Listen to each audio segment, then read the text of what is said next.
What is going on, guys? Newton here with MMO Play, bringing a review of Dungeon Legends, a free-to-play game for iOS and Android devices. Now, this game is pretty interesting, and I gotta say, quite a bit of fun as well. Now, if you guys have played Diablo 3 or Path of Exile, or any kind of games of that nature, the dungeon crawling feel, this game is exactly like that. If you're a fan of those games, and if you played those, this game will feel very, very familiar right off the bat. And I gotta say, they do a nice job of it, bringing it to a mobile device. Now, this game works great if you're using a smaller hand or a smaller handheld, such as a phone or a smaller tablet.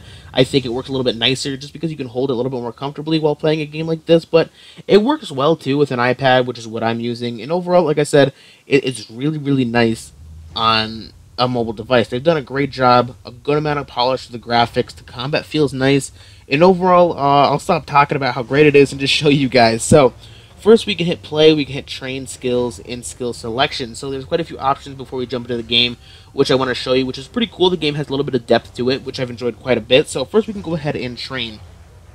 Now, we do get a character to start off with on the bat. It's our dwarf over here on the top left. You can see his kind of his little portrait and what level he is. Now, we can level up his different abilities, such as strength, dexterity, intelligence, physical defense, and magical defense, depending on how you want to build him.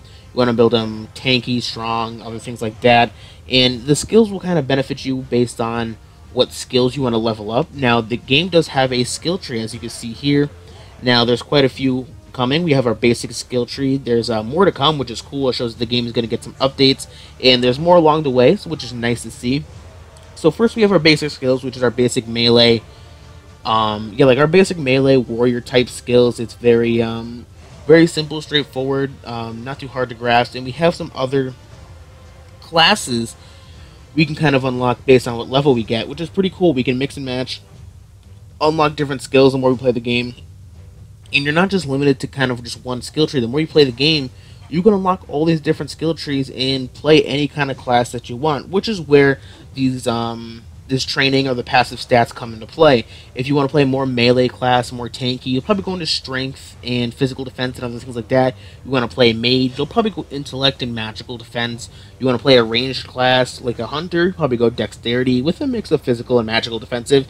You know, it's completely up to you. It gives you the freedom to do that, which is really nice, which gives the game a lot more depth than I thought it had but when I started playing, which is nice. Now we can go to skill selection, and this is where we can interchange any of the skills in our action bar as we choose. Now, we only have 2 unlocked for now, but they work, so we can go ahead and switch them around if we really choose to, as you can see here. But, I mean, can't do too much with the skills that we have, but you can see it's very easy to interchange them whenever you like. So, enough of that. I mean, as you can see, it's pretty straightforward and simple. Let's go ahead and hit play.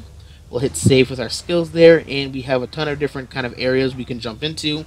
We have Arena, which is pretty cool. It's online PvP, which is a really, really cool concept. I like that. I like that there's online play. You can interact with others, but we're going to go ahead and go over the basic concept or the basic core gameplay for the game. And as you can see, there's a ton of levels to explore, lots of replayability, and like I said, the online PvP. So there's a lot of hours that can be invested into this game. So enough talking about all these features. I know rambled on a little bit too much, but it's okay. I'm really excited and I really enjoy this game, and I wanted to show you guys how in-depth it can get. So let's go to Dungeon 2, jump right in, go to the lower level, our main objective. So run through the level as fast as you can. If you want to run through it fast, you get higher rewards and points at the end.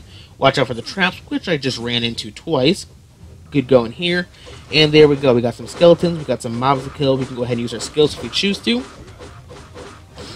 Go ahead and take these guys out, and like I said, it has that isometric view and very Diablo / Path of Exile feel to it. The dungeon crawling aspect of the game, you kind of run around this dungeon, which is exactly what it is, fight the enemies, and use the different skills to kind of take them out and explore along the way. So if you enjoy these types of games, you'll probably enjoy this for your mobile device, because like I said, the game runs very, very smoothly. There's no drop frames. The frame rate is fantastic. There's a great amount of polish to the game. I haven't really encountered any problems with kind of the camera or anything blocking your view while exploring these dungeons, which is very nice. Some games that do have the dungeon crawling aspect do have kind of few problems running through these different walls, not outlining your character so you don't exactly know where you are, and it kind of makes you hidden at sometimes, not knowing where the enemies are, and it does a good job making sure that you're constantly aware of where you are and not really blocking out or canceling your vision completely, which is nice. They think they've done a good job thinking all this through. So we can go ahead and complete the level over here by going over there. That's kind of the end of it. Or we can go back and keep exploring because there's a little bit more to explore. Find some more enemies, gain that XP, level up. So basically that's how you level up in the game. The level progression is basically killing the enemies, rerunning levels, and a lot of grinding, which is pretty standard and straightforward for this type of genre of game. But honestly, I don't mind it, and I think it's quite a bit of fun. So let's go ahead and destroy these barrels over here, collect some gold, find some treasures. So you don't want to end the levels as fast as you can. I mean, you do kind of want to interact with the different environments and other stuff like that, and see kind of what you can find, explore, or obtain along the way without hitting those traps. So I guess there's nothing in this room. Let's go ahead and get out of here, and we can go ahead and complete and finish the level. So we killed all the enemies. I believe we got to level that run. I was level 3 before this, and I'm level 4 now, which is nice. So we're going to go ahead and keep tapping, and go ahead and complete this level. There we go. Should be good to go. We are victorious. We got some XP. We got some rewards. There we go. We got our points for how fast we did it and other stuff like that. So if you do beat the level, you obtain everything you want. You want to go back and kind of get a better time. I mean, there's some replayability in that. So go ahead, hit continue. And now we are on dungeon level 3. And basically the progression will keep going if you choose to. If you want to stop, you can. And kind of upgrade your character if you found some new stuff. But this one does have a time limit, which is pretty interesting. So we got to go ahead and complete this level before the time runs out. So I guess some levels are timed, and it does kind of press you for time. So whether you want to sit back and you believe you have the DPS to take out the enemies without it kind of affecting your completion time, it's kind of up to you. But got to kind of get through this level pretty quickly. 2 minutes, I don't think it'll be too bad because levels aren't too terribly long. So I'm not worried about it. So let's go ahead over here. Let's go ahead and aggro as much as we possibly can. There we go. There's the end of the level. Let's go ahead and take these guys out. Use our skills, kind of spam them as often as we can. Taking these guys out. There we go. Got a good amount of XP. Almost level 5. Maybe we'll get it for completing. Let's go ahead and check out if we can.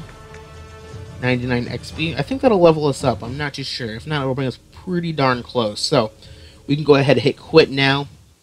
We can continue and just keep progressing through the levels if we wanted to. We're going back. We kind of have a welcome pack, so kind of pushing the microtransaction. If we do that, we want to spend some money in the game. We get some gems, some potions, and a fancy-looking weapon over here. Looks pretty good. We can go ahead and view the stats on it. Seems pretty strong, but we don't have to spend the money if we don't want to. It's not completely necessary.